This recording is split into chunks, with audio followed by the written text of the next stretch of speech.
Hi friends, இன்றைக்கி நம்ம என்ன பார்க்க போகிறோம்னா கோவக்காய் கூட்டு செய்வது எப்படின்னு தான் பார்க்க போகிறோம். வாங்க பார்க்கலாம். அதுக்கு ஒரு சட்டியில் 2 டேபிள் ஸ்பூன் தேங்காய் எண்ணெய் ஊற்றி 1 டேபிள் ஸ்பூன் கடுகு போட்டு 3 குண்டு வத்தல் போட்டு 1 டேபிள் ஸ்பூன் ஜீரகம் போட்டு நல்லா பொரிஞ்சதுக்கப்புறம் ஒரு கொத்து கருவேப்பிலை, ஒரு பெரிய வெங்காயத்தை குட்டி குட்டியாக நறுக்கி வச்சதை போட்டுக்கலாம். 2 பல் பூண்டு தட்டி போட்டுக்கலாம். அது நல்லா லைட்டாக பொரிஞ்சதுக்கப்புறம் நம்ம ஆல்ரெடி ரவுண்டாக கட் பண்ணி வச்சுருக்க கோவக்காயை போட்டுக்கலாம். கோவக்காயை நல்லா கிண்டி விடும்போது நல்லா வேகும்.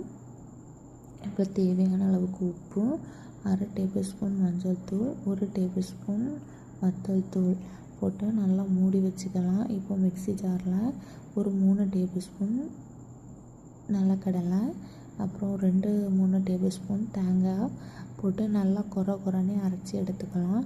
இப்போ அரைச்சி எடுத்த பேஸ்ட்டை நம்ம இது கூடலாம் போட்டு நல்லா கிண்டி எடுத்தால் சுவையான கோவக்காய் கூட்டு ரெடி. இது தயிர் சாதம், மீன் குழம்புக்கெல்லாம் அடிப்பொலி காம்பினேஷனாக இருக்கும். கண்டிப்பாக நீங்கள் ட்ரை பண்ணி பாருங்கள்.